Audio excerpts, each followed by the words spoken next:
हरे कृष्णा। तो आज का जो टॉपिक है वो है क्या था? 4p1 versus 1p is equal to question mark. 4p का मतलब क्या है? 4 पुरुषार्थ वर्सेस 1 प्रेम इज इक्वल टू रिजल्ट आनंद। ये है एक्चुअल इक्वेशन जो हम सॉल्व करेंगे।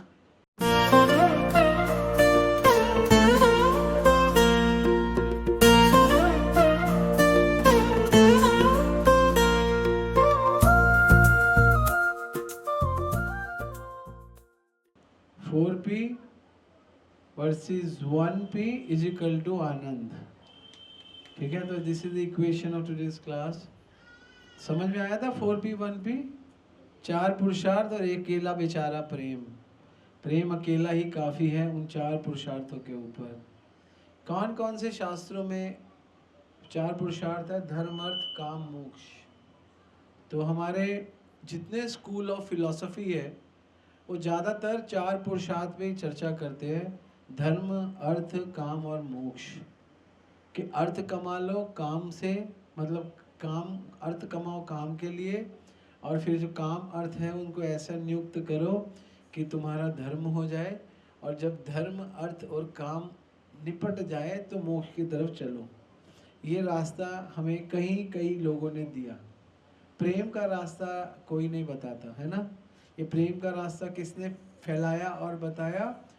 चैतन्य महाप्रभु ने। जितनी भी आज संप्रदाय है, चाहे वो पुष्टि मार्ग में हो, चाहे वो कोई भी और संप्रदाय हो, जो खंडित संप्रदाय भी है, जो प्रमाणिक नहीं है कई संप्रदाय, लेकिन वो भी आजकल प्रेम की बातें करते हैं। क्योंकि 4 मुख्य संप्रदाय हैं: श्री संप्रदाय, ब्रह्म संप्रदाय, रुद्र संप्रदाय और कुमार संप्रदाय। और कई संप्रदाय नई बन गई है ना। तो वो संप्रदाय अभी 200 साल, एक संप्रदाय आजकल बहुत चल रही है, वो बनी है 400 450 साल पहले गोपाल भट्ट गोस्वामी से। उनके शिष्य हुए, उनके बाद की संप्रदाय आजकल। अब वो संप्रदाय बहुत, लेकिन वो संप्रदाय गौड़िया संप्रदाय ही थी, लेकिन उसमें थोड़ा डिविएशन आ गया तो संप्रदाय अलग बन गई। ऐसे कई संप्रदाय। तो मुख्य रूप से चैतन्य महाप्रभु के आने से पहले सारे लोग 4 पुरुषार्थ पे काम करते। पुरुष का मतलब क्या होता है? मनुष्य। पुरुष का मतलब क्या है? क्या है? अर्थ का मतलब लक्ष्य। अर्थ लक्ष्य। तो पुरुष अर्थ होता है, जो लक्ष्य है मनुष्य जन्म में प्राप्त करने के लिए, उसको पुरुषार्थ कहते हैं। वो 4 है: धर्म, अर्थ, काम, मोक्ष। सबसे पहले हम अर्थ कमाते हैं, क्योंकि अर्थ हमको चाहिए, क्योंकि हमको काम चाहिए। काम आएगा कैसे, है ना। इसलिए भागवत में ना बहुत सुंदर काम और अर्थ को कंबाइन कर दिया। क्या श्लोक है? कामस्य न प्रीति लाभे जीवित यावत। कि काम और अर्थ का जो समन्वय बताते, कामस्य न प्रीति लाभो जीवित यावत, यही तो है। कामस्य न प्रीति लाभो, हाँ, कामस्य इंद्रिया, कामस्य न इंद्रिया प्रीति लाभो जीवते यावत। जीवस्य तत्व जिज्ञासा ना अर्थ च हि कर्म भी। इसमें काम और अर्थ का कॉम्बिनेशन बताया गया। भागवत कहती है, for your kind information, Bhagavat कहती है कामस्य न इंद्रिय प्रीति। काम को इंद्रियों के पीछे मत लगाओ। लाभो जीवित यावत, उतना ही करो जितना जीवन जीने के लिए सफिशिएंट हो। जीवस्य तत्व जिज्ञासा, जो जीवन मिला है तत्व जिज्ञासा के लिए मिला है। ना अर्थ च इह कर्म भी, और इसका सिवा हमारा कोई भी अर्थ नहीं बनेगा, कोई फायदा नहीं है कर्म करने का। तो हम लोग अर्थ कमाते हैं काम के लिए। काम काम काम काम काम काम काम। फिर जब काम के लिए अर्थ कमाया जाता है, और उस अर्थ, उस काम से सारी इच्छाएं पूरी की जा सकती है। मन में कुछ चल रहा है, कुछ सामान चाहिए, कुछ वस्तु चाहिए, कोई गाड़ी चाहिए, वो अर्थ से आएगी। कामनाएं, इंद्रिया, इच्छाएं अंदर है, लेकिन उसको खरीदने के लिए इच्छाएं नहीं चाहिए। You want to buy something, you want to buy motorcycle, but if you want to buy motorcycle, अगर आपको एक मोटरसाइकिल खरीदनी है, उसको खरीदने के लिए आपकी इच्छा जरूरी, काफी इच्छा से नहीं होगा, रोकड़ा भी चाहिए भाई।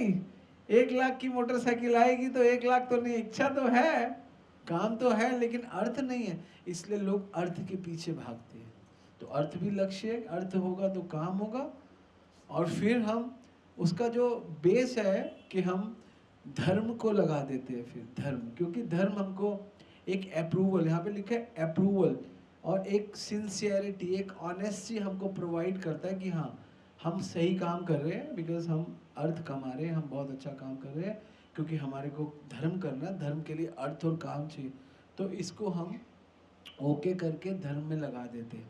तो धर्म, अर्थ और काम, धर्म, अर्थ और काम को लगा देते हैं। लेकिन उसके बाद जब हम धर्म, अर्थ और काम पूरा भोग लेते हैं, फिर एंड में आते हैं, कहते हैं चलो मोक्ष की तरफ जाते हैं। चलो अब सवारी कहाँ चलेगी?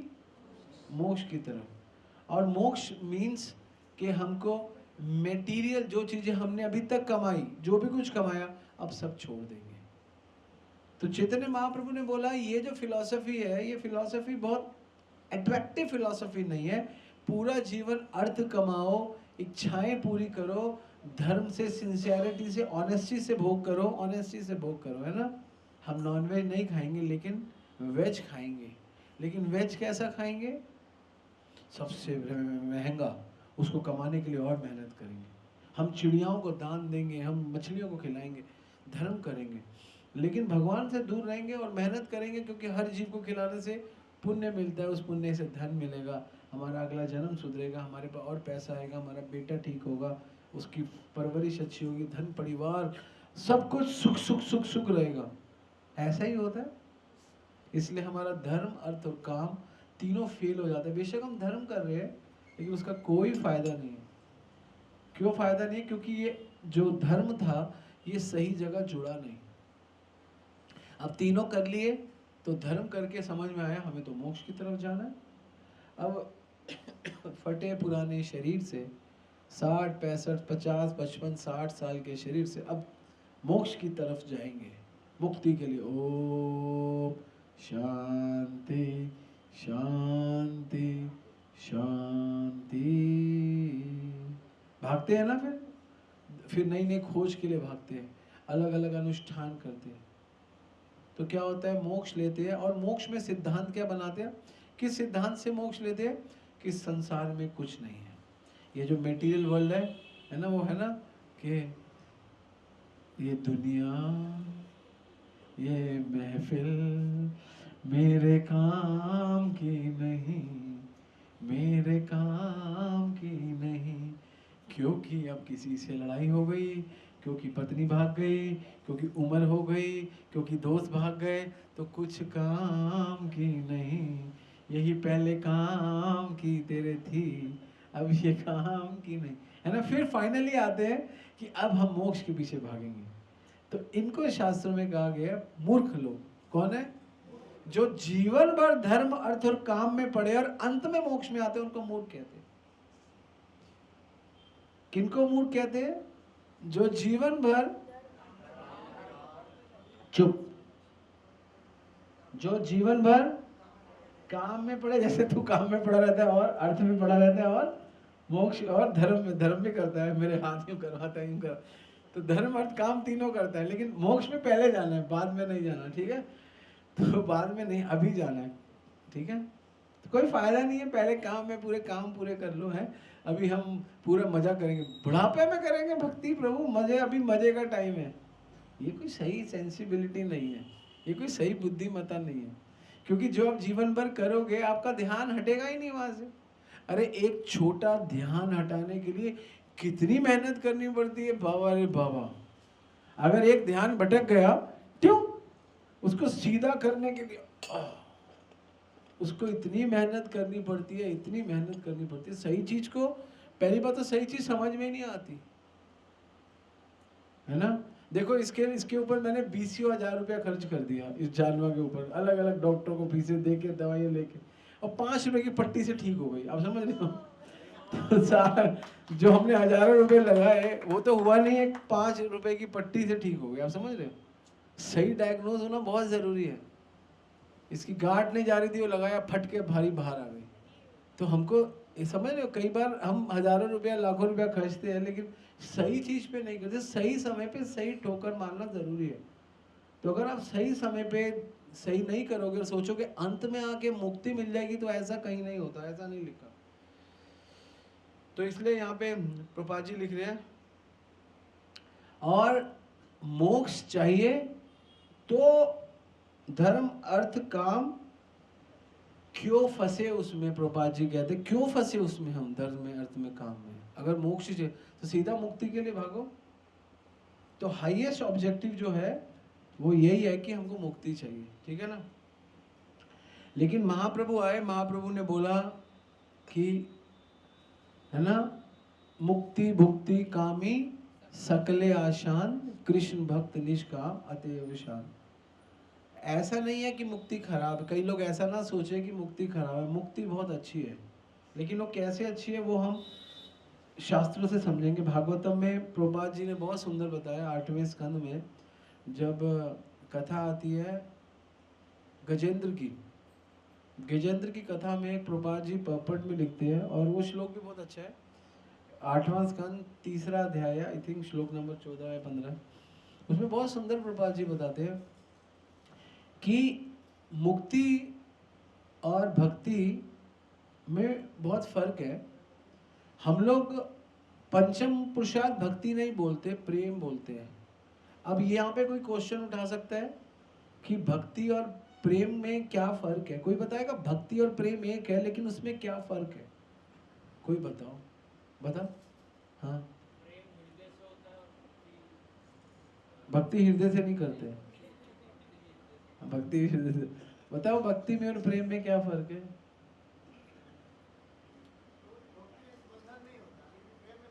प्रेम में बंधन होता है, तो बंधन से तो छूटना ही है। बताओ क्या नियम होते हैं, प्रेम में नियम नहीं होता, ठीक है। भक्ति के बाद प्रेम आता है, भक्ति का रिजल्ट प्रेम है। हाँ, और एनी आइडिया? तुक्के मारो, क्या पता किसी का तुक्का से। हाँ, भक्ति भगवान से होती है, प्रेम भक्त से होती है। तो बहुत ही ज्यादा गहरा बता रहा है छोरा हमारा। प्रेम कहाँ पे है तेरा भक्त से? कौन से भक्त से तू प्रेम करता है, बता यहाँ पे। हरे कृष्ण। हाँ, देखो भक्ति क्या होती है मैं आपको बताता हूँ, और प्रेम क्या होता है मैं आपको बताता हूँ। भक्ति में आपसे सेवा करवाई जाती है कि सेवा करनी है। प्रेम में सेवा हो जाती है, आपको आपको करवानी नहीं है सेवा।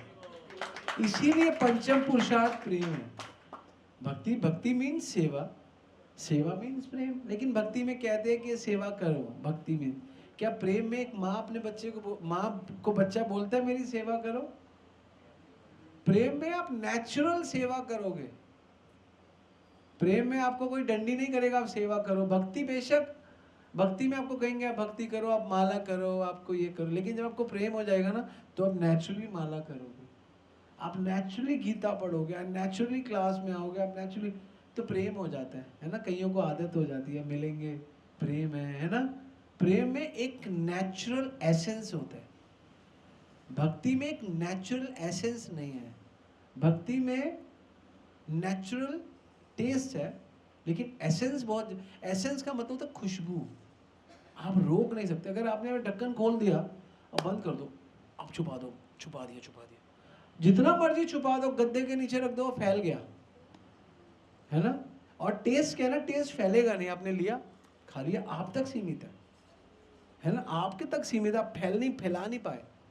तो नेचुरल टेस्ट और नेचुरल एसेंस में फर्क है।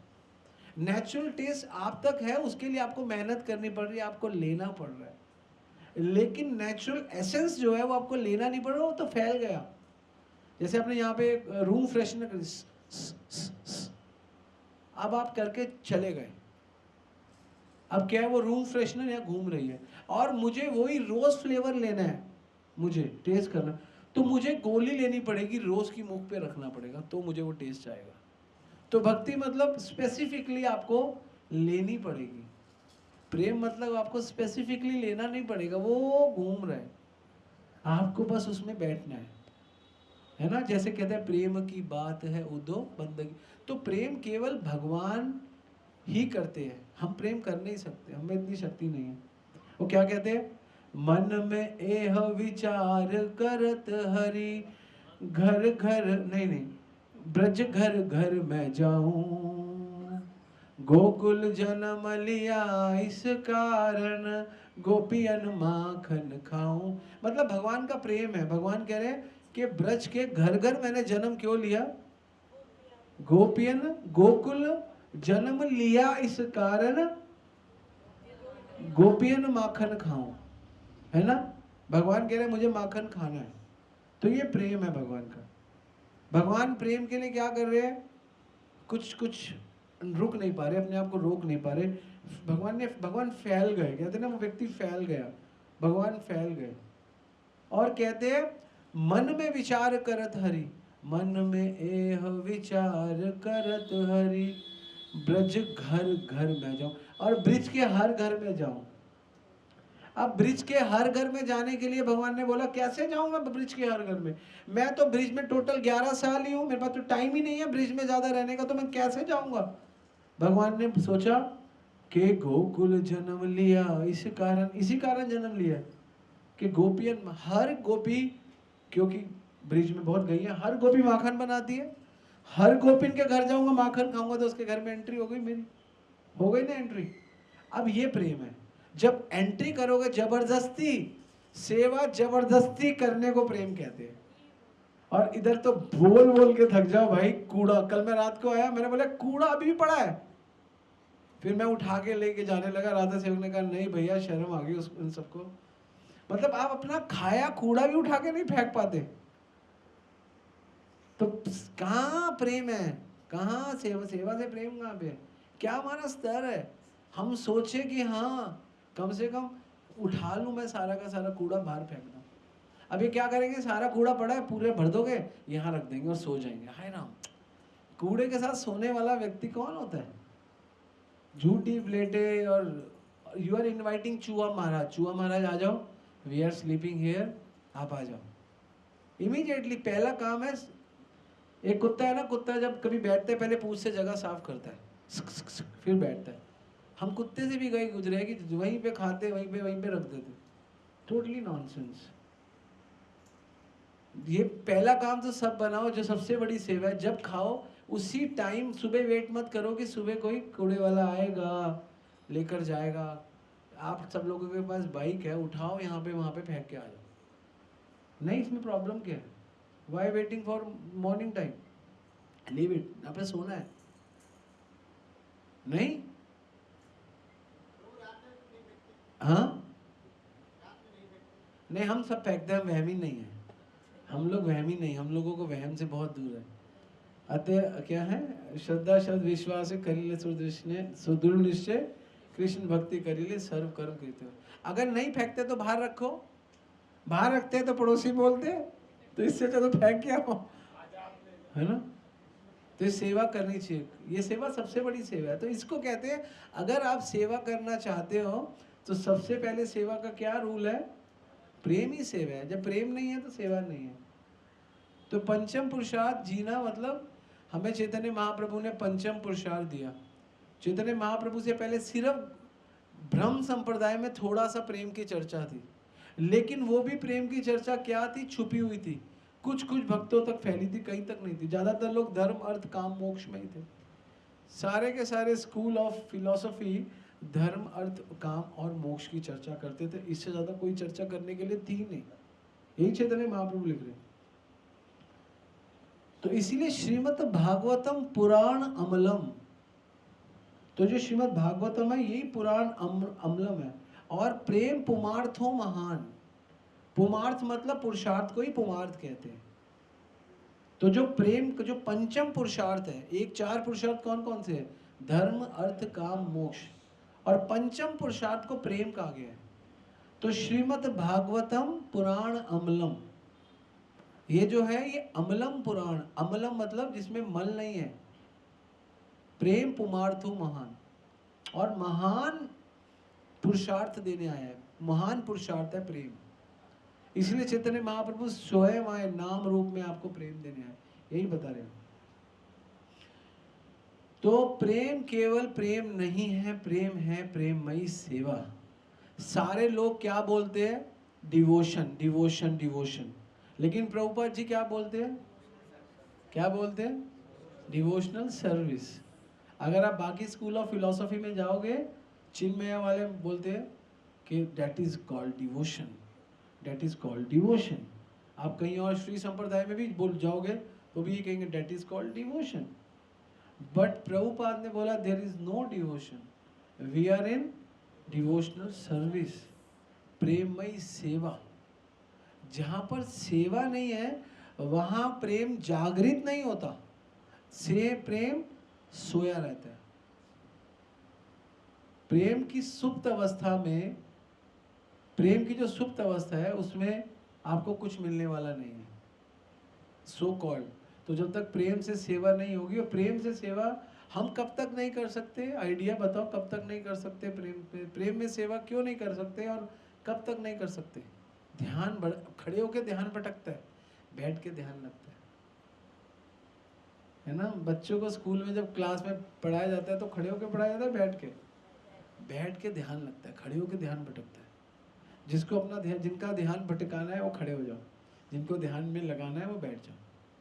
आप अनुभव करना, कोई भी चीज़ आप खड़े होके ग्रहण करो और कोई भी चीज़ आप बैठ के ग्रहण करना, आप उसमें फर्क लग जाएगा। कीर्तन के समय ज़्यादातर खड़े होते हैं, क्यों खड़े होते हैं? क्योंकि कीर्तन में ध्यान नहीं लगाना, कीर्तन में एंजॉय करना, नाचो गाओ भक्त संगे करो संकीर्तन। लेकिन जपा करते हैं तो जनरली बैठ के करते हैं। लेकिन कुछ कुछ लोगों को, कुछ कुछ भक्तों को बोलते हैं खड़े होकर कर लो, जिनको नींद आती है, जिनके अंदर कुछ प्रॉब्लम है, जिनकी साधना का स्तर में फर्क है, वो खड़े होकर कर लो, कोई बात नहीं। क्योंकि ध्यान लगता है बैठ के, खड़े होकर ध्यान भटकता है। कभी भी कोई चीज़ करो तो बैठ के। कई ऐसे एक आचार्य हुए थे, उनकी कथा में कोई अगर खड़ा हो जाता था तो उसको बहुत दंड मिलता था। भक्ति सिद्धांता बहुत दंड देते थे जो कथा में खड़े होते थे। भक्ति सिद्धांता कई बार कहते थे क्लोज द डोर, बाहर खड़े हैं, उनको कथा नहीं सुननी, दरवाजा बंद कर दो, अंदर आएंगे तो बिठाओ वरना नहीं। टाइट हो जाते थे तो भक्ति सिद्धांता के टाइट होके बैठो, लेकिन बैठो, खड़ा कोई नहीं होगा, खड़े होके कुछ नहीं होता। तो आगे से हमेशा ध्यान रखो, क्योंकि कई बार मैं देखता हूँ कई वक्त खड़े होके ही सुनते, उनको लगता है कि खड़े होके सुनने से, हम कान से सुनते, कान से नहीं, बैठ के। ध्यान बैठने से बनता है।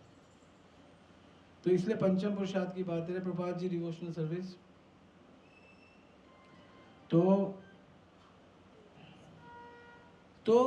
प्रभुपाद जी बोलते हैं जो प्रेम का मेन कंपोनेंट है, जो किसी को किसी से प्रेम है तो उसका मेन कंपोनेंट है सर्विस। मेन कंपोनेंट, जैसे गाड़ी का मेन कंपोनेंट क्या है? अगर गाड़ी हो, इंजन, इंजन उसका मेन कंपोनेंट है। अगर आप प्रेम की बात करते हो तो प्रेम का मेन कंपोनेंट क्या है? सर्विस। जीवन में याद रखना, अगर आप किसी से भी शादी करने वाले हो या कोई भी आपका मित्र है, आप ये मत देखो वो आपसे कितनी प्रेम की बातें करता है, ये इससे मत पहचानना उसका प्रेम। कई लोग लिप सर्विस बहुत अच्छी करते हैं, उससे मत पहचानना कि वो अच्छा है, उसको पहचानना कि वो कितना अच्छी सर्विस एटीट्यूड में। ये बहुत इंपॉर्टेंट है। सर्विस जिसके पास है, सर्विस एटीट्यूड जिसके पास है ना, वो व्यक्ति प्रेम करता है। और पर्टिकुलरली आपके लिए, है ना, गुरु के लिए, कृष्ण के लिए, उसका सर्विस एटीट्यूड क्या है? वो सर्विस एटीट्यूड से पता चलता है कौन कितना प्रेम करता है। और जब आप किसी से प्रेम करते हो, उसकी पूरी बात भी नहीं होती, आधी बात में ही आप काम करना शुरू कर देते हो, आधी बात से समझना शुरू कर देते हो। और कई बार तो 10 बार बोलना पड़ता है, 20 बार बोलना पड़ता है, एक ही काम बार बार फिर भी सही नहीं होता। इसका मतलब हमारा आपसे प्रेम नहीं है। हमें जैसे होता है ना कि हाँ, हमें अपने आप से प्रेम है और हमें पता है कि हमें अपने आप से प्रेम करने के लिए आपसे प्रेम करना है, तो ये प्रेम है। ये प्रेम बाइफरकेट हो गया। बाइफरकेट का मतलब क्या होता है कि चेंज हो गया, अलग हो गया, बाइफरकेट हो गया। तो जब हमको अपने आप से प्रेम होता है और अपने आप से प्रेम करने के लिए कोई और व्यक्ति उसके लिए सक्षम है हमारे प्रेम को बढ़ाने के लिए, हमारे भोगों को बढ़ाने, तो हमें उससे प्रेम होता है। जैसे संसार के लोगों को भगवान से प्रेम है, भगवान के पास जाते हैं, विग्रह के दर्शन करते हैं, वो सोचते हैं भगवान का विग्रह हमें कुछ देगा, तो उस विग्रह के साथ अपना तारतोल्य मतलब, क्योंकि वहाँ से इच्छा पूरी हो रही।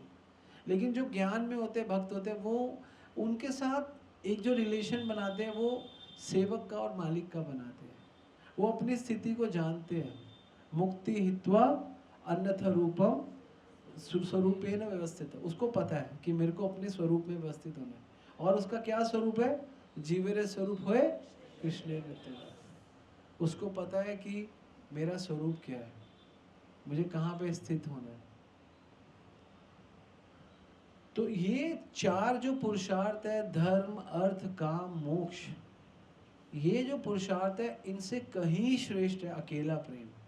जो अकेला प्रेम दे सकता है वो आपको धर्म भी नहीं दे सकता, आपको काम भी नहीं दे सकता, आपको प्रेम भी नहीं दे सकता, आपको मोक्ष भी नहीं दे सकता। भागवत गीता में जो श्लोक है ना, मन मना भव मद्भक्तो हमद्याजी माम नमस्करु माम वेशति सत्यम तय प्रतिजाने फिर, ये प्रेम का ही श्लोक है।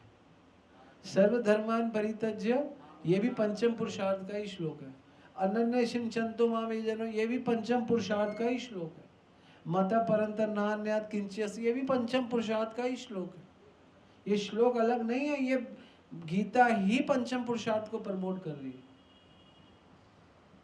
और पंचम पुरुषार्थ है प्रेम। चैतन्य महाप्रभु बोलते हैं इन चार पुरुषार्थों में फंसे रहोगे कोई आनंद नहीं आएगा, आनंद से भरोगे नहीं। फाइनली डिसीजन पे आओगे जगत अच्छा नहीं है, बस अभी जगत से निकलना है। लेकिन निकलना है, लेकिन इस जगत में महाप्रभु कहते हैं इस जगत में कोई बुराई नहीं है। कृष्ण कहते हैं इस जगत में अर्जुन को कोई बुराई नहीं है। कृष्ण कहते हैं मेरे को ऐड कर ले, तेरा सब भला हो जाएगा। दुर्योधन के पास भगवान कृष्ण गए और बोला 5 गांव दे दो, गिव 5 गांव है ना, तिलप्रस्थ, इंद्रप्रस्थ, बागप्रस्थ, सोनप्रस्थ और पानप्रस्थ। पानीपत, सोनीपत, बागपत, फरीदाबाद और दिल्ली, ये 5 शहर थे, दे दो। तिलप्रस्थ का नाम था फरीदाबाद, इंद्रप्रस्थ का नाम था दिल्ली, बागप्रस्थ का नाम था बागपत, सोनप्रस्थ का नाम था सोनीपत और पानप्रस्थ का नाम था पानीपत। तो पानीपत, सोनीपत, बागपत, फरीदाबाद और दिल्ली, ये 5 शहर दे दो, ये 5 लोग रह लेंगे, बाकी तुम समझ लो। हस्तिनापुर तुम्हारा, हस्तिनापुर मतलब मेरठ से लेके काशी तक का एरिया तुम्हारा, इतना बड़ा था हस्तिनापुर की रेंज, तुम ले लो। इतना लंबा ही नहीं, इधर का इनको दे दो, नहीं सुई के बराबर भी नहीं होगा। और फिर कृष्ण लेके गए प्रस्ताव। कृष्ण क्या बन के गए थे? शांति दूत।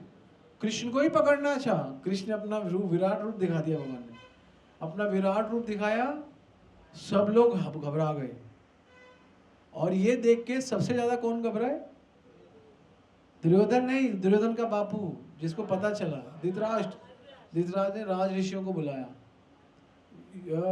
राज ऋषि को नहीं, ज्योतिष राज ऋषि, जो उनके ज्योतिषी देखते थे, उन्होंने बोला बोलो भाई क्या करे, युद्ध करे ना करे, देखता है।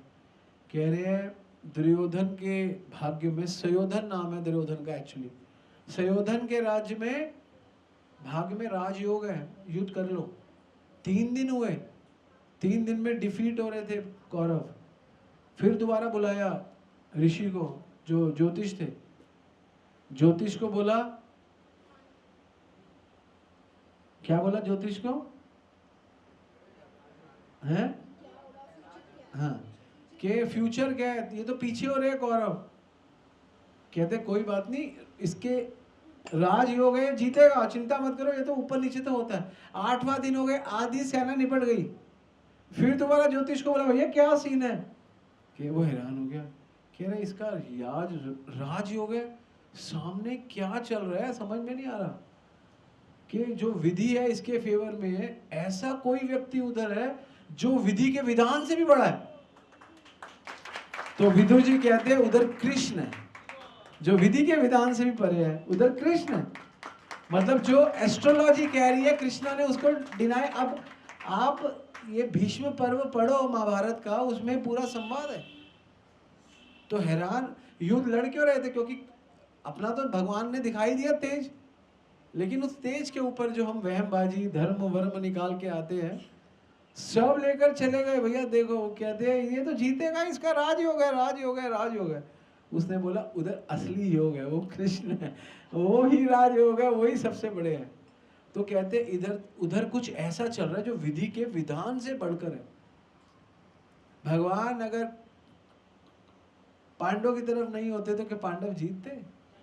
अर्जुन ढूंढ नहीं पाया उनको, क्या नाम था, पूरा दिन लग गया जयद्रथ को, है वो खुशी खुशी मारा है। भगवान ने कहा हे सूर्य देव आप खड़े हो जाओ। सूर्य आया, बोले अर्जुन मार, अर्जुन ने मार दिया। भीष्म देव धड़ाकेदार कर रहे हैं। भगवान ने बोला तरीका यही है, इसको तो हरा नहीं सकते, इसका पहले रथ ब्लॉक किया। भगवान ने बोला ये करो, नीचे आए, गिराया, अपने खुद गिरे पहले, उनको रथ से गिरा। भगवान ने चक्र उठाया, अब जैसे भगवान ने चक्र उठाया, हाथ जोड़ दिए, जैसे हाथ जोड़ बोले मार, इसको मरवा दिया। जब कर्ण को मरवाना था तो भगवान ने क्या किया, कर्ण का रथ गिरा दिया, कर्ण रथ से नीचे रथ को समेट रहे, तब अर्जुन को बोला मार। दुर्योधन को मरवाया तो छल से, बोला माँ के सामने नंगा जाएगा, शर्म नहीं आती, उसको जगह को ढकवा दिया, और वो ढक गया, वो जांग पूरी ढक गई, जांग पे भगवान ने मराया। आप समझो कुछ वैसा था उधर की सब कुछ सही हो रहा था। तो ये भगवान है। इसलिए धर्म मोक्ष अर्थ काम, इससे क्या आप भगवान को प्राप्त करोगे? प्रेम से भगवान प्राप्त हो। इसलिए चैतन्य महाप्रभु प्रेम ही लेकर आए। तभी तो बोलते हैं ये तो प्रेम की बात है उद्धव, बंदगी मेरे बस में नहीं है। उद्धव गोपियों को सिखाने आए, क्या सिखाने आए? धर्म। और क्या सिखाने आए? मोक्ष। मोक्ष की बात उन्होंने बोला हमें नहीं सीखना, और सीख के चले गए, भक्ति प्रेम सीख के चले गए। और फिर बाद में प्रार्थना करते हैं कि मुझे नंदगांव में उद्धव क्यारी बना दो। मतलब कहते हैं, उद्धव जी कहते हैं प्रभु आपकी क्यारी, आप नंदगांव गई, कोई गया नंदगांव? नंदगांव में एक जगह उद्धव क्यारी, कौन गया उद्धव क्यारी? उद्धव क्यारी में महाराज एक बार कीर्तन कर रहे थे, कोई था? कौन था? कोई नहीं था। महाराज कीर्तन कर रहे थे, कुछ लोग थे, अब 50-60 लोग, एक बस गई थी महाराज के साथ। महाराज उद्धव क्यारी में उद्धव के ऊपर गाना गा रहे थे, ये तो प्रेम की बात है उद्धव, बंदगी मेरे बस में नहीं है, यहाँ सरद के होते सोते, आशिकी इतनी सस्ती। और महाराज लिटरली पहली बार महाराज को हमने कभी कभी देखा कि महाराज इतने इतने आंसू रोक लेते हैं। पहली बार हमने महाराज को देखा आंसू यहाँ बहते, और बहने दिए महाराज ने, और महाराज ने सबको अपने आंसू के दर्शन करा। और गुरु माँ भी साइड में रो रही थी और महाराज भी, दोनों इतना रोए। और हम सब, हमें पता नहीं महाराज क्यों रो रहे हैं। उद्धव क्यारी में बहुत नए थे, 2010-11 की बात। हम गुरु माँ और महाराज को देख के रोने लग गए। ये है उद्धव की, गोपियों की उद्धव के ऊपर भक्ति का फल। तो इसलिए जितना भी प्रेम है ना भगवान के प्रति, जो प्रेम की जो भावना है, ये बहुत सूक्ष्म है। तो प्रेम को ना इमीडिएट मत आने दो। कई लोग सहजियों की तरह 2 मिनट में प्रेम ना एक कंप्लीट शुद्धिकरण है, शुद्धिकरण, जिसमें आप कंप्लीट अंदर से काम क्रोध मोह लोभ मद मत्सरता सब भटका दो। मैं आपको अभी आपको मैं एक इंसिडेंट बताता हूँ, बहुत नया। तो अभी हम रोहिणी टेम्पल गए, 15 कौन सी डेट को गए थे? 16 तारीख को। तो जब मैं जा रहा ना वहाँ से, तो कीर्तन की आवाज़ आ रही, मैं ऊपर था, मैं भगवान के दर्शन करा। मैंने बोला बिल्कुल, मैंने राधा माधव को बोला आज मेरा मन कर रहा है आज मैं कीर्तन करूँ आपके लिए। मैंने इतना बोला हाथ यूँ करके, जैसे कुछ बोलते हैं ना, आज मैं आपको क्या गिफ्ट दूँ प्रभु, मैं आपको क्या दूँ, आई वॉन्ट कि मैं आपके लिए कीर्तन करूँ। मैंने ऐसे बोला। मैंने बोला हरे कृष्ण, मैंने सोचा मैंने कीर्तन कर दिया, हरे कृष्णा कृष्णा कृष्ण, मैं 3-4 बार करता रहा हाथ खड़े करके। तो मुझे पता नहीं किसने बोला कि हम नीचे जा रहे हैं, आप आ जाओ। पता नहीं किसी ने बोला कि हम नीचे जा रहे हैं, आप आ जाओ। तो उस समय मैं कीर्तन कर रहा था भगवान का। मैंने कहा चलो प्रभु इतना ही कीर्तन करना है, नीचे चलो। तो मैंने कीर्तन किया। तो फिर जब मैं कीर्तन कर रहा हूँ वहाँ पे, तो वहाँ पे अंदर मुझे एक माता जी कहती है आप अंदर आके कीर्तन करो। वहाँ पे 300-400-500 लोग थे, तो वहाँ चले गए। फिर मैं नीचे, मैंने सोचा अच्छा पहले मैंने आपको ऊपर बोला कीर्तन करना है, आपने अपना एक पार्षद भेज दिया, वो मुझे कह रहा है आओ प्रभु नीचे आओ, हम नीचे जा रहे हैं। मैंने कहा वो मुझे नीचे कीर्तन के लिए, मैं वहाँ पे एंटर किया तो एक माता जी कहती है अंदर चले जाओ कीर्तन करना है। ऊपर गया तो कवि श्रेष्ठ प्रभु कहते हैं आओ प्रभु कीर्तन। मैंने कहा सब लोग मुझसे कीर्तन करो रहे, पहले आनंद कृष्णा ने मुझे बोला कीर्तन करो, नीचे चले गए। तब मेरे को रियलाइज, फिर मैं नीचे गया तो माता जी कौन सी है, वो ममता डाबरा माता जी कहती आ जाओ कीर्तन करो। फिर कवि श्रेष्ठ प्रभु कहते कीर्तन करो। मैंने केवल एक इच्छा करी, मैंने कीर्तन किया और चाहा। तो मुझे समझ में आया भगवान से अगर आप कभी भी कोई भगवान की इच्छा, और वहाँ पे 500 कौन था उस दिन कीर्तन में, हाँ सब लोग थे। तो अगर आप स्पिरिचुअल डिजायर्स करोगे भगवान के लिए और वास्तव में आप प्रेम करते हो भगवान से, तो आपको सब लिंक लगेगा कि कौन कौन आपको उस लिंक में कीर्तन में लेके गया। तो फिर मैंने इस पर मनन किया, मैंने कहा सब कृष्णा आपका अरेंजमेंट था। और अगर ये मुझे ना कहता तो मैं नीचे ना आता, क्योंकि मैं तो भी 10-15 मिनट उल्टा होता है, बल्कि ये दर्शनों में मस्त होता है, मैं इसको खींच के लाता हूँ। उल्टा हो गया कि मैं मस्त था और ये मुझे खींच के लेकर गया। तो मुझे समझ में आया कि कृष्णा जो अरेंजमेंट्स होते हैं उसको बस आप बैठ जाओ, आपको सब कुछ होता रहेगा। और मुझे तब भी समझ नहीं आया ये मुझे बुला रहा है, मुझे तब भी समझ नहीं आया माता जी बुला रहे। जब कवि श्रेष्ठ ने ऊपर भेजा तब भी समझ, मैंने कीर्तन शुरू किया तब मुझे समझ, अरे बाबा ये पूरी साइकिल ही आई थी, ये पूरी सीक्वेंस ही ऐसे बनी। तब मुझे रियलाइज हुआ कि हाँ, when we desire to please Krishna, मैंने कहा आपके इस ऑस्पिशियस डे के दिन I want to do kirtan for you, बस मेरे मन में था। और मुझे नहीं पता था मंदिर में ही, और हमने जब कीर्तन किया हॉल में कोई ऐसा व्यक्ति नहीं था जो नाच ना रहा हो, ऐसा था ना। तो जब आप प्रेम है ना, प्रेम भगवान से जब आप भगवान के लिए ही प्रेम करोगे ना, तो भगवान प्रेम को रेसिप्रिकेट करेंगे आपके साथ। प्रेम एक रेसिप्रिकेशन है एक्चुअली। प्रेम में आपको फील होगा कि आप कुछ कर रहे हो भगवान के लिए। भगवान आपको निमित्त बनाएंगे कि आप बनो या किसी को। तो when you have a right desire for Krishna, Maharaj बोलते हैं desire and desire right, that is प्रेम। प्रेम में आपका राइट डिजायर होता है, ठीक है ना। तो यहाँ पे मैं आगे बता रहा था, हमारे यहाँ पे हम जो डीटी वर्शिप करते हैं, जो प्रीचिंग करते हैं और जो प्रसादम सेवा है, ये सब का सब प्रेम है, ये सब पंचम पुरुषार्थ है, ये प्रेम से कम नहीं है। आप ऐसा नहीं कह सकते डीटी वर्शिप पंचम पुरुषार्थ नहीं है, लिख रहे हैं ये पंचम पुरुषार्थ है। और पंचम पुरुषार्थ का प्रमाण, पंचम पुरुषार्थ का प्रमाण क्या है, क्या है प्रमाण? पंचम पुरुषार्थ का प्रमाण है सेवा। और मुक्ति में इसमें एक छोटा सा चीज है जो आपको याद रखनी पड़ेगी। मुक्ति में जब हम सब चीजें छोड़ देते हैं, वो भक्तों के लिए मुक्ति नहीं है। भक्तों के लिए मुक्ति क्या है और भक्तों के लिए प्रेम भक्ति क्या है? भक्तों के लिए मुक्ति ये है जब हम सेवा करते करते दुख का अनुभव करते हैं। सेवा में दुख आता है, सुख तो कम मिलता है ना। सेवा में दुख मिलता है, सुख मिलता है, दुख मिलता है। तो सेवा का दुख मुक्ति है और सेवा का सुख प्रेम है। आप समझ रहे हो? जब सेवा में जब सेवा करते करते हमें दुख होता है, दुख मतलब कष्ट होता है सेवा में, वही भक्त के लिए मुक्ति है। अगर सेवा करने में आपको मजा आ रहा है तो वो प्रेम है। मतलब सेवा को शुरू करते ही आप मुक्त हो गए, ये कहने का मतलब है। आप समझ गए? सेवा आपने पकड़ ली और सेवा में आपको दुख मिल रहा है, आपको मजा नहीं आ रहा, तो भी आप मुक्त हो। क्यों मुक्त हो? क्या बोलते हैं ब्रह्मा जी? तत्तेनुकंपा सुसुमिक्षमाणा भुंजान एवात्म कृतम विपाकम हृदवाक वपुर्भि विदुनो नमस्ते जीवते यो मुक्ति पदे सुधारवा। जो सह लेता है और अर्पण कर देता है वो मुक्ति का अधिकारी है। जो सह लेता है, सहना मतलब दुख, और फिर भी कर रहा मतलब अर्पण तो वो मुक्त है।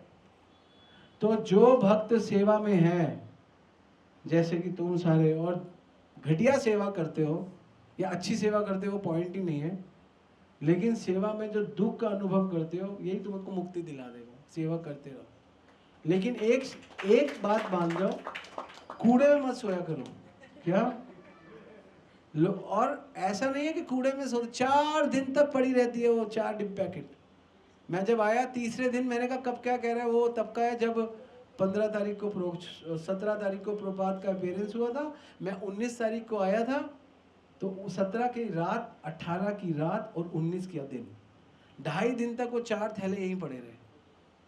इतने बड़े भक्त हो गए हो तुम्हें, तो मैं तो हैरान हो जाता हूँ कैसे तुम्हारा सेवा का स्तर कितना कमजोर है, हमारा सेवा का स्तर कितना कमजोर। तो हम क्या प्रेम, कृष्ण को प्रेम प्राप्त करें? हमारी सेवा का स्तर बहुत बड़ा होना चाहिए। ये यहाँ पे बता रहे हैं। दुख में सुख हो रहा है तो भक्त है, ठीक है ना। इंपॉर्ट जीव गोस्वामी लिखते हैं, भौतिक दुखों से फ्री होना मुक्ति नहीं है, बल्कि सेवा में दुखों की अनुभूति करना मुक्ति है। क्या लिख रहे हैं प्रीति संदर्भ में जीव गोस्वामी? क्या लिख रहे हैं कि दुखों से फ्री होना मतलब हमें संसार के दुख खत्म हो गए, फ्री होना मुक्ति नहीं है, बल्कि सेवा में दुखों की अनुभूति करना मुक्ति है।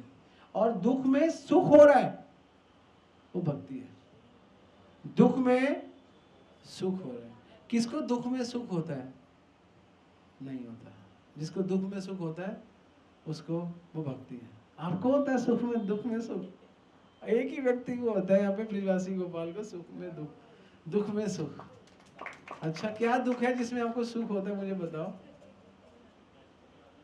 प्रसादम इधर उधर लेके भागना ये दुख होता है, लेकिन इसमें भी सुख होता है। जिसको दुख में सुख हो जाए वो भक्त है, और जिसको दुखों में दुख अनुभव हो वो मुक्त है। तो हम सारे लोग कम से कम भगवान के भक्तों को एक तो भगवान ने कंसेशन दे दिया कि तुम मुक्त हो ही, क्योंकि सबको दुख होता है। और ये कौन लिख रहे हैं? कोई ऑर्डिनरी व्यक्ति नहीं लिख रहे, जीव गोस्वामी प्रीति संदर्भ में लिख रहे, तो वो लिख रहे हैं, ठीक है ना। और सेवा का उल्टा क्या है? भोग, ठीक है ना। और जो भोगी व्यक्ति है वो निंदनीय है, और मुक्ति वाला व्यक्ति भोगी भी है और निंदनीय भी है, क्योंकि उसकी इच्छा बनी रहती है, इच्छा नहीं खत्म होती। आपको पता है सबसे बड़ी मुक्ति में सबसे बड़ी प्रॉब्लम क्या है? मुक्ति में इच्छा बनी हुई, मुझे मुक्ति चाहिए, नहीं बनी हुई, मुझे इच्छा चाहिए, मुझे मुक्ति चाहिए। इच्छा नहीं गई, लेकिन भक्ति में इच्छा चली जाती है, मुझे आपकी सेवा करनी है। I want to serve Krishna, I want to serve guru, I want to serve you Prabhu. तो क्या हो गया? सेवा बनी हुई है। अब ये सेवा ज्ञान से बनी हुई है, बहुत अच्छा है। अगर ये सेवा प्रेम से बन जाए तो बहुत बहुत ज़्यादा अच्छा है। यही है इसमें। इसलिए भगवान को अर्पण करना बहुत ज़रूरी है। अर्पण करने से, भगवान को अर्पण करने से आपका सेवा भाव बना रहता है। अर्पण करना, यहाँ पे अब चैतन्य चरितामृत में बताया गया है कि ये पंचम पुरुषार्थ मिलेगा कैसे? कैसे मिलेगा पंचम पुरुषार्थ? का आधार क्या है बताओ? हमने सारी बातें कर दी, पंचम पुरुषार्थ का आधार क्या है? सेवा। लेकिन क्या चैतन्य चरितामृत में लिखा है? श्रवण कीर्तन हईते हय प्रेमा, सही पंचम पुरुषार्थ पुरुषार्थ सीमे। कह रहे श्रवण और कीर्तन की सीमा के अंदर ही आपको पंचम पुरुषार्थ मिलेगा, कहीं बाहर नहीं जाना। श्रवण कीर्तन हईते है प्रेम, सही पंचम पुरुषार्थ पुरुषार्थ सीमा। पंचम पुरुषार्थ की जो सीमा है वो श्रवण और कीर्तन है, बस। पंचम पुरुषार्थ धर्म अर्थ काम मोक्ष से नहीं मिलेगा। पंचम पुरुषार्थ श्रवण और कीर्तन से मिलेगा, सुनना पड़ेगा। उसका दायरा श्रवण और कीर्तन, उसका आधार यही है। निर्मत्सर सताम, है ना? क्या है वो श्लोक? नहीं, उससे पहले क्या है? धर्म प्रोजितो केवल धर्म प्रोजितो केतव अत्र नहीं, पूरा ये नहीं है। धर्म प्रोजितो केतव और अत्र निर्मत्सराम सताम वेद्यम वास्तव वस्तु शिवदम ताप त्रय अनुमूलन। लेकिन पहली वाली लाइन में एक शब्द आता है धर्म प्रोजितो केवल अत्र अत्र परमो निर्मत्सराम सताम। हाँ, परमो, अत्र परमो, परम जो है सबसे बड़ा वो मिलेगा किसको? जो निर्मत लोग हैं, जिनके पास निर्मत, जो मत्सर नहीं है, द्वेष नहीं करते, सताम, साधु लोग। तो धर्म से बड़ा है भागवत धर्म, भगवान की भक्ति धर्म से भी श्रेष्ठ है, उसी की यहाँ पे चर्चा कर रहे हैं। तो इसीलिए दायरा यही है कि श्रवण और कीर्तन। और भागवतम के 8वें स्कंद में गजेंद्र बोलते हैं मुक्त आत्म भी स्वहृदय परिभविताय ज्ञान आत्मने भगवते नामा ईश्वराय। बोलते हैं मुक्त आत्म भी स्वहृदय परिभविताय, जो भौतिक कलमश से मुक्त है, जो आप में स्थित है, स्वहृदय परिभाविताय, जिसके हृदय के भीतर आप हो, हैं, ज्ञान आत्मने भगवते नामा ईश्वराय। और जो मुक्त होना चाहता है, ज्ञान लेना पड़ेगा उसको। तो मतलब अगर आपको मुक्ति भी होना है तो ज्ञान आत्मने भगवते, भगवान का ज्ञान जिसको नहीं हो कभी मुक्त नहीं हो सकता। जिसको पता नहीं भगवान कौन है वो कभी मुक्त नहीं हो सकता, ये बताते हैं। तो ज्ञानी योगी मुक्त होते हैं मगर भगवान के ज्ञान को नहीं जान पाते, इसलिए कभी पूर्ण रूप से खुशी से खुश नहीं हो पाते और मुक्ति को प्राप्त नहीं कर पाते। तो ये भगवान बता रहे हैं।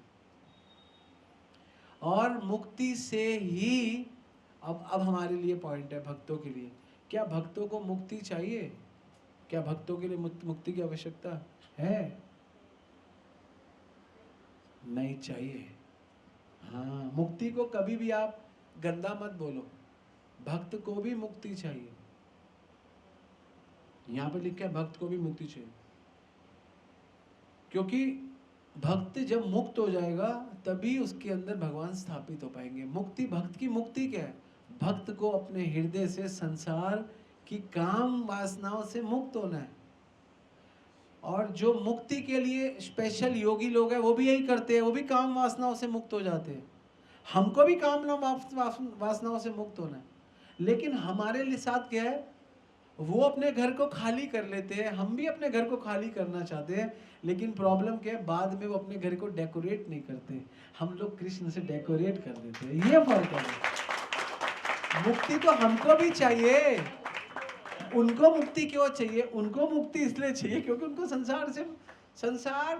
संसार के भोगों से मुक्त होना है। हमको भी भगवान को प्राप्त करने के लिए अंदर अगर भोग पड़े रहेंगे भगवान नहीं आएंगे। हमको भी संसार के भोगों से मुक्त होना है, लेकिन हमको बाद में मुक्त क्यों होना है वो हमको पता है। हमको मुक्त इसलिए होना है, अपने घर की सफाई इसलिए करनी है क्योंकि इस घर में कृष्णा को बिठाना है। उनको ये नहीं पता कि उनको इस घर में किसको बिठाना है, ये फर्क है बस। तो मुक्ति हमको भी चाहिए, ठीक है ना? तो हमारे लिए भक्ति का एक अंग है मुक्ति, उनके लिए भक्ति का अंग नहीं है मुक्ति, उनके लिए भक्ति का, उनके लिए विषय, उनका लक्ष्य मुक्ति है। हमारा लक्ष्य मुक्ति नहीं है, हमारा भक्ति का एक अंग मुक्ति है। क्या आप लोग मुक्त नहीं होना चाहते संसार के कलमश से? होना ही चाहते हो? नहीं होना चाहते, लेकिन हमारे लिए मुक्ति एक केवल अंग है, उनके लिए मुक्ति एक लक्ष्य है, फर्क ही है। लेकिन हम उनको डिस्करेज नहीं करेंगे, हम किसी को डिस्करेज नहीं करेंगे।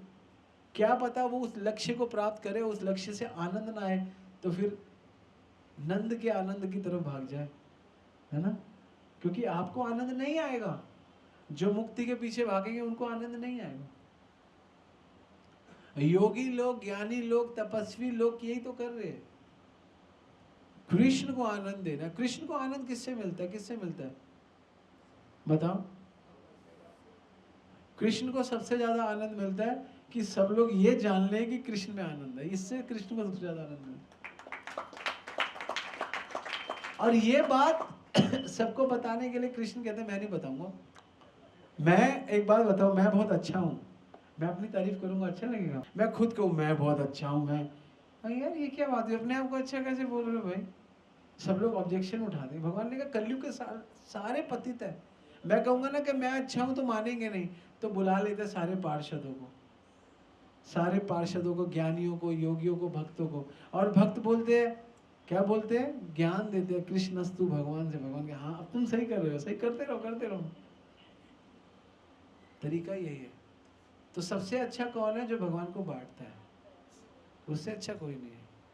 यह इदम परमम गुह्यम मद भक्तेषु विधास्यति भक्ति में परम कृत्वा माम वेति असंशय। जब भगवान कृष्ण ने अपना रूप दिखाया कौरवों की सभा में, तो कौरवों ने नहीं बोला कि कृष्ण भगवान है, और भगवान ने भी नहीं बोला कि मैं भगवान हूं। विदुर जी ने बोला ये भगवान है भाई। जब ज्योतिष को बुलाया 8वीं बार, कोई है उस जगह जो विधि का विधान, विदुर जी कहते हैं ना उधर कृष्ण सीधा है। वो नहीं बोला कोई ऊपर वाला है, कोई टेढ़ा है, नहीं, सीधा बोल दिया है ना उधर कृष्ण है ना, तो तुम।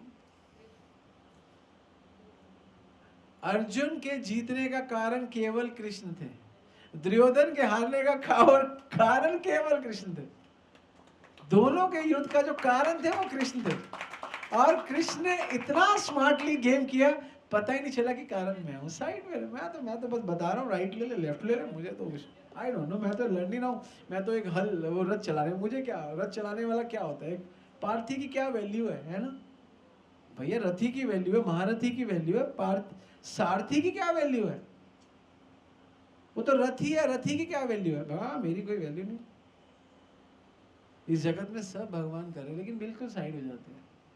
आपके साथ है ना, कोई कह रहा था कि भगवान कहते हैं कालो अस्मि, मृत्यु का कारण मैं हूँ, लेकिन जब कोई मरता है ना, कारण कोई और बन जाता है। आपको पता है, उसको कैंसर हो गया, उसको टीवी हो गया, उसको एक्सीडेंट हो गया, उसका फलाना हो गया, कारण भगवान नहीं लेते, कोई साइड हो जाते हैं। कोई कैसे, हाँ, इमीडिएट कॉज, इंटरमीडिएट कॉज और ultimate cause. Ultimate cause is Krishna, but we are generally not discussing ultimate cause, we are generally discussing immediate cause और intermediate cause। मलेरिया हो गया, इमीडिएट कॉज क्या है? मच्छर ने काट दिया जी, मच्छर ने काट दिया, मलेरिया हो गया। डेंगू हो गया, मच्छर ने काट दिया। इंटरमीडिएट कॉज क्या? आप सफाई नहीं करते इसलिए मच्छर हो गया। अल्टीमेट कॉज ना वो मच्छर है, ना वो सफाई है, अल्टीमेट कॉज कृष्ण है। लेकिन आपका माइंड ही नहीं जाएगा कभी वहां पे, आप इमीडिएट और इंटरमीडिएट कॉज पे रहोगे। अल्टीमेट कॉज तो भगवान है, उससे पहले आपको कुछ समझ नहीं आएगा। कोई भी आपको सुख हो रहा है, दुख हो रहा है, बहुत रीजन होंगे, फलाना हो गया, ये हो गया, ऐसा हो गया, वैसा हो गया, अल्टीमेट कॉज कृष्णा ही होंगे, आप देख लेना, अल्टीमेट कॉज कृष्णा होंगे। और वो कौन समझ सकता है? जो डिवोटी है। और डिवोटी में भी कौन? जो डिवोशनल सर्विस में इन्वॉल्व है। और डिवोशनल सर्विस में भी कौन सी डिवोशनल सर्विस? प्रेम भाई, जिसको, जो भक्ति नहीं कर रहा, जो प्रेम कर रहा है। अभी हम लोग एक प्रोसेस में हैं, कर्म से भक्ति की प्रोसेस में, लेकिन जब प्रेम की प्रोसेस में आते हैं, भाव से भी आगे प्रेम, स्नेह से ऊपर, है ना, क्या है, हम आते हैं निष्ठा, रुचि, आसक्ति, भाव, प्रेम। रुचि, आसक्ति, भाव, प्रेम, चार है ना, चार है। और माधवा संप्रदाय में कहते हैं अपट स्नेह, पट स्नेह, परिप्रत्न स्नेह, अति प्रतिपट स्नेह, उसको भी ऐसे चार बोलते हैं। स्नेह को लेके बढ़ाते रहते हैं। तो इसलिए प्रेम एक हमारा एक रिक्वायर्ड, मुक्ति एक रिक्वायर्ड एलिमेंट है, कंपोनेंट है भक्ति के लिए। और मैं आपको बताऊं, हमारे जितने भी योग हैं, चाहे वो कर्म योग है, चाहे वो ध्यान योग है, चाहे वो ज्ञान योग है, चाहे वो मुक्ति योग भी एक मान लो योग है, ये सारे योग में, ये सारे योग हमको यूज करने हैं। सारे योग हमको यूज करने हैं। क्यों? क्योंकि ये सारे भक्ति योग में हेल्प हो। कर्म योग भगवान के लिए कर्म करो, ध्यान योग भगवान का ध्यान लगा के कर्म करो, ज्ञान योग भगवान का ज्ञान लेके कर्म करो, मुक्ति योग संसार के सब चीजों से निकल के मुक्त हो जाओ और भगवान की सेवा करो। तो ये है पंचम पुरुषार्थ, और इसका जो आधार है श्रवण और कीर्तन। इसलिए पंचम पुरुषार्थ के लिए आप सोचो क्या करें, श्रवण और कीर्तन, कथा सुनो और कीर्तन करो, नाम लो और कथा सुनो, नाम लो, इसी से प्रेम आ जाएगा। कृष्ण को प्रेम को लाने के लिए और कोई नहीं करनी पड़ेगी। यहाँ पे लिखा है, और पंचम पुरुषार्थ के अंदर चारों के चारों इंक्लूड है, धर्म अर्थ काम मोक्ष। और ये चारों काम क्या करते हैं, प्रेम को प्राप्त करने के लिए काम करते हैं।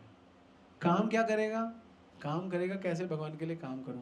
अर्थ क्या करेगा, कैसे अर्थ कमाऊं कि काम में लगाऊं। धर्म क्या करेगा कि ऐसा धार्मिक अनुष्ठान करूं जिससे परोधर्म हो जाए। और मोक्ष क्या करेगा कि जो हमारे हृदय में संसार है उसको निकालना है। तो मुक्ति वालों को भी चाहिए, ज्ञानी योगी को मुक्ति, भक्त को भी चाहिए। लेकिन भक्त की मुक्ति और योगियों की मुक्ति में क्या है, भक्त का लक्ष्य मुक्ति नहीं है, योगियों का लक्ष्य मुक्ति है। भक्त का अंग है, वो यूज करता है मुक्ति को भक्ति में, प्रेम में। ये है प्रेम और चार पुरुषार्थ। तो भक्त, कोई चारों पुरुषार्थ गलत नहीं है, क्योंकि है तो कोई गलत हो नहीं सकता।